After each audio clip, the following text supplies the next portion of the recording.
माता की जय, वंदे मातरम, वंदे मातरम, इंकलाब जिंदाबाद, इंकलाब जिंदाबाद, भारत माता की जय। गेले 22 दिवस दिल्लीला जंतर मंतर मैदानावर सोनम वांगचुक हे या देशातले एक शिक्षण तज्ज्ञ आहेत, पर्यावरणवादी चळवळवादी कार्यकर्ते आहेत। ते उपोषणाला बसलेले आहेत। त्यांच्या उपोषणाची दखल लोकशाहीची थट्टा करत सत्तेवर आलेलं केंद्र सरकार घेत नाही।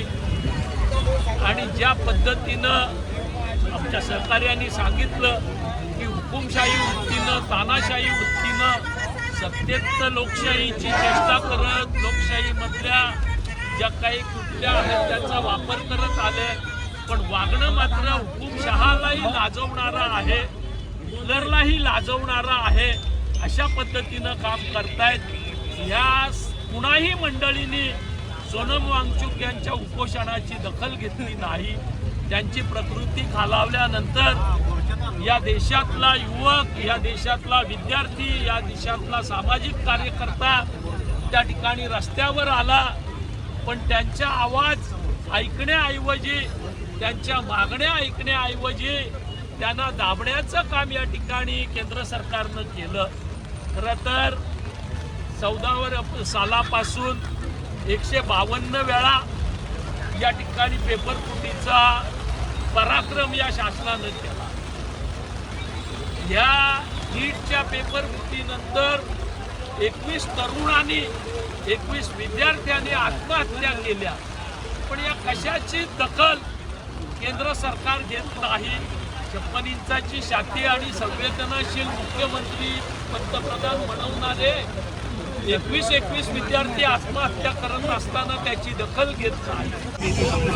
नक्कीच आज बाळासाहेबांनी ज्या दिवशी बंदची हाक दिली त्यानंतर आम्ही कालच्या दिवसामध्ये अनेक संघटना असतील, आणि राजकीय पक्ष असतील, या सगळ्यांना घेऊन आपण आज वंचित बहुजन आघाडी महानगर बंदर तालुका आपण या ठिकाणी बंदची हाक दिलेली असल्यामुळे आज जी जनता आलेली आहे, सर्वप्रथम या संपूर्ण जनतेचं, समविचारी पक्षातील सर्व कार्यकर्त्यांचं आणि विद्यार्थ्यांचं पहिलं इथे स्वागत करतो। आणि जे काय आज चाललेलं हे दडपशाही आहे, ही दिल्लीला तर झालेलीच आहे आणि ही सुरुवात आता महाराष्ट्रात देखील सुरुवात झालेली आहे। हे राजकारण जर बघितलं ही सत्ता आज महाराष्ट्राची जर आपण बघितलं तर इथूनच दिल्लीपर्यंत हा मेसेज जाईल। आणि हे बाळासाहेब आंबेडकरांनी दिलेला हा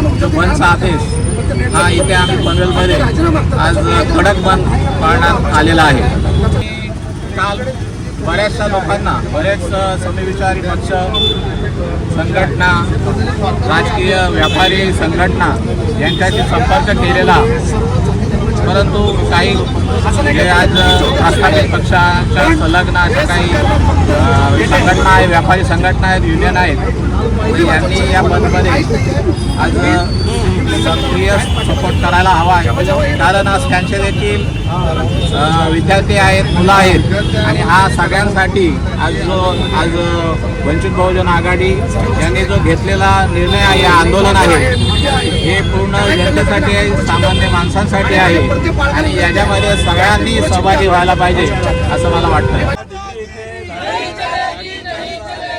आम्ही डाव्या चळवळीच्या वतीने आणि शेतकरी कामगार पक्षाच्या वतीने याचा निषेध करतो।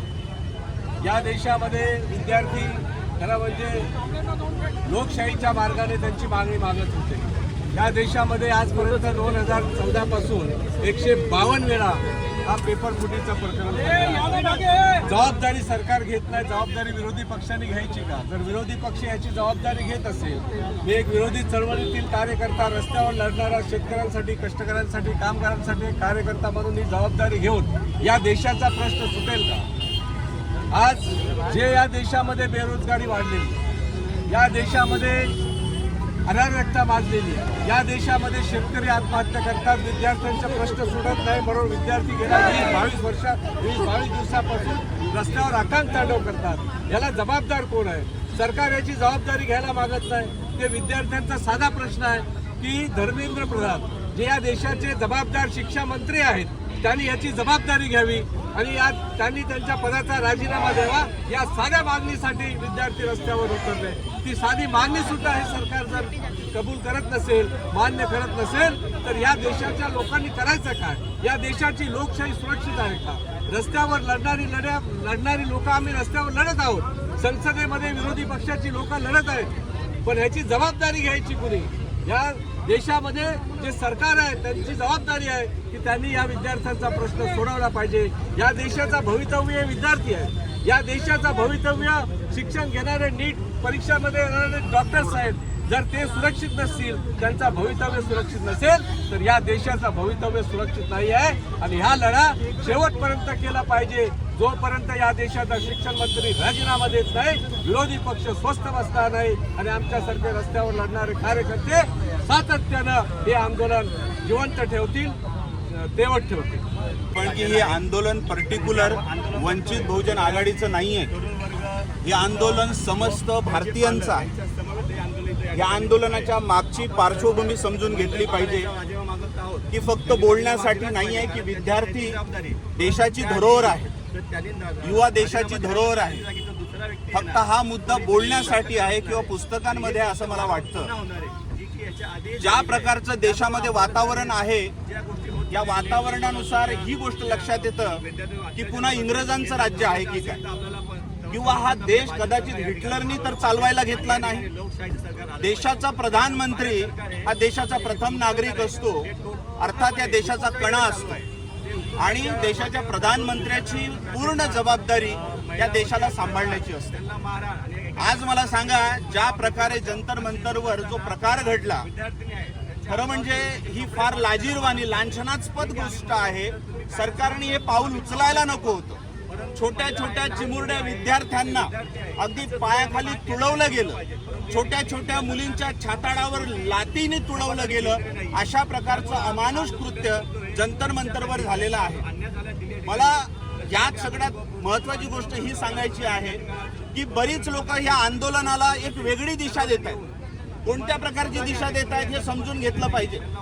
हे म्हणतात की विद्यार्थी शांततेने आंदोलन करणार होते, मग विद्यार्थ्यांनी आक्रमण कसं केलं, पोलिसांवर हल्ले कसे केलेत, किंबहुना गाड्या कशा जाळल्यात, फोडल्यात, अशा प्रकारचा एक आरोप विद्यार्थ्यांवर केला जातो.